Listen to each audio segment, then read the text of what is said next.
नमस्ते, मेरा नाम है दिव्यांशु और आप देख रहे हैं राजस्थान हेराल्ड।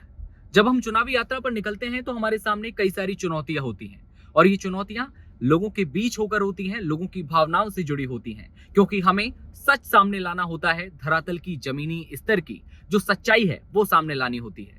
इस चुनावी यात्रा में जब हम गांव में पहुंचते हैं, लोगों के बीच पहुंचते हैं, क्योंकि इस वक्त हम मनोर थाना विधानसभा सीट में हैं और जब लोगों की सच्चाई सामने आती है तो वो पल बहुत ज्यादा भावुक करने वाले होते हैं, तो कई बार वो डराने वाले होते हैं। अब डराने वाले कैसे होते हैं वो भी हम आपको बताएंगे, लेकिन हम जब मनोर थाना विधानसभा क्षेत्र में आगे बढ़े तो वहां पर एक ऐसे नेता का नाम सामने आया जो कि समाज सेवी तो है ही, लेकिन एक युवा चेहरा भी है, जिससे जनता को विश्वास है कि शायद अब एक बदलाव होगा, एक क्रांति आएगी जिससे कि पूरा मनोहर थाना बदलेगा और अकलेरा के साथ साथ जो लास्ट गांव है जहां से बॉर्डर लगता है मध्य प्रदेश का, वो सारे गांव में भी अब लोगों की तकदीर बदलेगी। और जब वो नाम सामने आया तो हमने सोचा क्यों ना हम जाकर उस नेता से मिले और जाने कि आखिर ऐसा क्या खास है उस नेता में जिससे कि जनता इतनी उम्मीदें लगाई बैठी है, इतनी आस लगाई बैठी है। इसलिए राजस्थान हेराल्ड की खास सीरीज में इंटरव्यू में आज हमारे साथ हैं नेमीचंद मीणा। बहुत बहुत स्वागत है सर।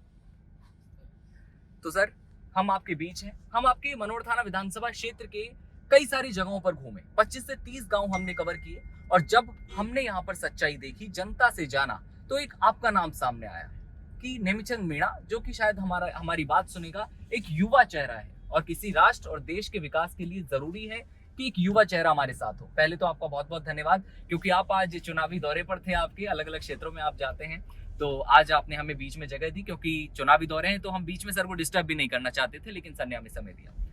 सर, आप चुनाव में उतर रहे हैं, आपके क्या क्या मुद्दे होंगे? मेरे सबसे पहले तो यहाँ जो पिछले 10 सालों से बीजेपी के जो एमएलए जी रहे हैं, तो उन्होंने अभी तक यहाँ की जनता को सिर्फ जनता से वादे किए हैं, काम कोई कुछ नहीं करवाया अभी तक। मेरी प्राथमिकता रहेगी कि यहाँ जो इस विधानसभा क्षेत्र में जो शिक्षा, बिजली और सड़क और पानी की जो बड़ी समस्या है, मैं उसको सबसे पहले तो उसको पूरा करवाने की मेरी पूरी कोशिश रहेगी। अच्छा सर, ये बात बहुत सही कह रहे हैं आप, क्योंकि हम जब गांव में पहुंचते हैं यहाँ के जमीनी स्तर पर लोग इतने लाचार और बेबस हो चुके हैं कि 10 साल में जो यहाँ के विधायक रहे हैं, आपको उनका नाम भी बता दूं, गोविंद रानीपुरिया, इससे पहले कंवरलाल जी रहे हैं उससे पहले, तो जब उनका कार्यकाल रहा तो वो अपने आप में हैरान करने वाला रहा है। उनका कहना है कि जनता के बीच एक नेता पहुंचता ही नहीं। क्या ये सच है कि जनता के बीच बीजेपी विधायक नहीं पहुंचे? बीजेपी विधायक पिछले 5 साल से विधायक बनने के बाद भी एक भी जनता के बीच में पहुंचे ही नहीं ना हो। अच्छा, नहीं पहुंचे, अभी तक नहीं पहुंचे। मैं जा रहा हूँ, करीब मैंने लगभग 15 से 20 पंचायतें मैंने पूरी की अच्छा। है और करीब 100 गाँव के लगभग मैं पहुंच चुका हूँ। अच्छा। सब जगह जनता नाराज है बीजेपी एमएलए से, और वो कहते हैं कि एमएलए बनने के बाद में वो उन्होंने जो बड़े बड़े वादे किए थे, मैं आपके यहाँ की जो भी समस्या है, न बिजली, पानी, नल और शिक्षा की, वो पूरा करूंगा। तो वहाँ पहुंचते ही पब्लिक कहती है कि आप भी पहले वाले विधायक की तरह, वो तो पिछले बनने के बाद में हमारे बीच में आया ही नहीं एक बार भी। अच्छा, तो एक ऐसा नेता जो कि विधायक बनता है, बड़ी बड़ी वादे और कस्में खाता है, लेकिन उसके बाद ऐसा क्या होता है कि पूरी तरह से सब कुछ बदल जाता है? कहाँ गए उनके वादे और कस्में? और आपकी नजर में एक नेता, एक विधायक किस तरह का होना चाहिए, कैसे गुण हो? मेरी नजर में एक नेता और विधायक पब्लिक से सीधा संवाद होना चाहिए जी, पब्लिक के बीच में रहना चाहिए, पब्लिक की जो भी मूलभूत जो सुविधा है उस पर नेता को अमल करना चाहिए, और जो उन्होंने जो चुनाव के समय जो वादे किए थे उनको पूरा करना चाहिए। अच्छा जी, बहुत जरूरी भी है ये, लेकिन आप एक सामान्य परिवार से आते हैं, मैं अब आपकी बात करूंगा।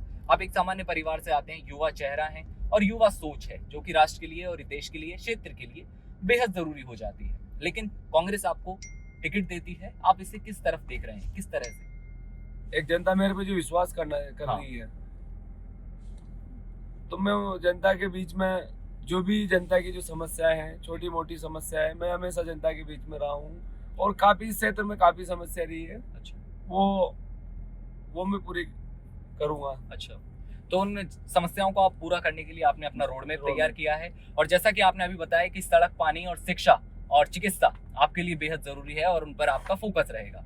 तो सड़क और पानी की जो समस्या है उस पर भी मैं बात करूंगा। यहाँ के काफी सारे ऐसे गांव हैं जहाँ तक सड़क जो है अब तक नहीं पहुंची है, और पानी की समस्या इतनी ज्यादा है कि एक गांव है जहां पर हम पहुंचे जो कि मध्य प्रदेश बॉर्डर पर है, सरहदी ऐसा कुछ करके है। और जब वहां पहुंचते हैं तो वहां के गवर्नमेंट स्कूल में पढ़ाने वाले शिक्षक और बच्चे पानी भरने के लिए निकलते हैं साहब। ये हालात हैं। और जब हमने बच्चों को देखा, वहां की महिलाओं को देखा, तो वो कहती हैं कि यहाँ पर विधायक साहब वोट मांगने तो आ जाते हैं, लेकिन उसके बाद आज तक नजर नहीं मारी ना हमारी पानी की व्यवस्था की। जी। क्या कहेंगे इस पर? इस पर मैं जो जिस क्षेत्र में जा रहा हूँ, मैं जिस गांव में जा रहा हूँ, जहाँ भी मुझे इसका वहाँ की जो जैसे पानी की जो समस्या है, रोड की जो समस्या है, तो मेरी प्राथमिकता ये रहेगी कि चुनाव के बाद में हाँ। जनता का मुझे प्यार में और आशीर्वाद मिलेगा। हाँ। उसके बाद में पहली प्राथमिकता वहाँ के जो समस्या है, पानी की समस्या है, बिजली की समस्या, सड़क की समस्या, चिकित्सा और शिक्षा की जो समस्या है, उसको मैं पूरा करवाऊंगा। अच्छा, क्योंकि जब अकलेरा बस स्टैंड पहुंचे हम, अकलेरा के अलावा मनोहर थाना पहुंचे, वहां पर सफाई व्यवस्था की भी धज्जियां उड़ी थी भाई। वो जो धज्जियां उड़ी हुई थी, जिस तरह का माहौल था वहां पर, क्या वो सही हो पाएगा आने वाले समय में? बिल्कुल होगा। अब यहाँ की जो क्षेत्र में जो जैसे नगर पालिका है, ग्राम पंचायत है, बड़े जो कस्बे हैं, वहाँ सफाई की जो व्यवस्था बिगड़ी हुई है, उसको मैं सुचारू रूप से चालू करवाऊंगा। अशोक गहलोत सरकार की योजनाओं की मैं बात कर लूं तो जनता के बीच उनका किस तरह का रेस्पॉन्स है जब आप जाते हैं? जनता खुश है राजस्थान सरकार और की योजनाओं से, गहलोत साहब की योजनाओं से जनता खुश है जी। और जब मैं वहाँ जाता हूँ तो जनता के सरकार की योजनाओं का नाम लेते ही लोग दोबारा रिपीट करने के लिए सरकार रिपीट करने के लिए वो बिल्कुल तैयार है। और कांग्रेस को वोट करने के लिए इस बार जनता इंतजार कर रही है। आने वाले 25 तारीख को जनता इंतजार कर रही है और ज्यादा से ज्यादा कांग्रेस के पक्ष में मतदान करेगी। अच्छा, ये तो बात हो गई प्रचार की, साथ ही साथ वहां पर कैसा फीडबैक है आपके पास उसकी भी आपने बात की, और सड़क पानी की आपने बात की। लेकिन एक माहौल जो कि जनता के बीच होना चाहिए, लोकतंत्र है ये, और लोकतंत्र के अंदर हम देखते हैं कि जनता के साथ साथ हमारे जो नेता हैं वो भी जिम्मेदार हों, और जिम्मेदार होने के साथ साथ वो हमेशा लोगों के बीच आकर उनसे राम राम भी करें और उनके साथ चाय भी पिएं। जनता ये चाहती है। कई सारे ऐसे गांव हैं जहां बड़े बूढ़े कहते हैं कि हमारे बीच गोविंद रानीपुरिया जी पहुंचे ही नहीं, चाय तो पीने आ जाएं, कम से कम काम ना करवाएं, भले ही हमसे नमस्कार तो कर लें आकर। लेकिन हालात कुछ और हैं। जब हम मनोहर थाना निकलते हैं और आगे बढ़ते हैं तो उसके बाद हम जब लोगों से बातचीत करते हैं, यहाँ के व्यापारियों से बात करते हैं, लोगों से बात करते हैं, और जब 5 साल के विकास की बात करते हैं, साथ ही साथ कुछ चेहरों के बारे में पूछते हैं जो कि जनता के बीच हैं काफी सालों से, तो एक भय का माहौल दिखता है। जनता साफ तौर पर जवाब नहीं देती। आप समझ रहे होंगे मैं क्या बात कर रहा हूँ, और ओपनली मैं किसी का नाम नहीं लूंगा, लेकिन ये भय का माहौल क्यों है? यहाँ पर पब्लिक व्यापारी है, जैसे व्यापारी है जी, आम आदमी है, कोई भी बिजनेसमैन है, इन्होंने ऐसा भय का माहौल बना रखा है कि कोई इनके सामने बोल ही नहीं सकता। और यहाँ पर क्योंकि उनको व्यापार करना, बेचारों को, छोटे व्यापारी है, बड़े व्यापारी है, उनको जो व्यापार करना, और इन्होंने यहाँ पर ऐसी व्यवस्था कर रखी है कि इनके जो कुछ कार्यकर्ता हैं, यहाँ के जो लोकल कार्यकर्ता हैं, वो किसी को नाम को लेकर डराते धमकाते रहते हैं उनको। और इन्होंने यहाँ पर इनके सामने कोई बोलता नहीं, क्योंकि कोई बोलता है तो बेचारे के उसके खिलाफ कोई कार्रवाई कर देते हैं, उनको कोई परेशान किया जाता है, आए दिन परेशान किया जाता है। कभी पुलिस से कुछ गलत हो करवा के पुलिस को उठवा देते हैं। इस तरह का यहाँ ना वातावरण जो है वो ऐसा ही वातावरण बना रखा कि उस किसी के खिलाफ अपन बोलेंगे तो वो ऐसा कर देंगे, अपन को कहीं फंसा देंगे। तो बहुत पब्लिक खुल के सामने नहीं आ पाती। जहाँ स्वतंत्रता की बात की जाती है, लोकतंत्र की बात की जाती है, तो क्या ये सही है इस तरह का माहौल? हाँ बिल्कुल, ये यहाँ पर आदमी स्वतंत्र रह नहीं सकता, इतना डरा हुआ है कि वो स्वतंत्र रह नहीं सकता। कोई भी काम करे, वो किसी प्रकार का काम करने की सोचे तो कोई भी आके उसको दबा देता है कि आप ये करोगे तो कहीं आपको वो इस तरह फंसा देगा।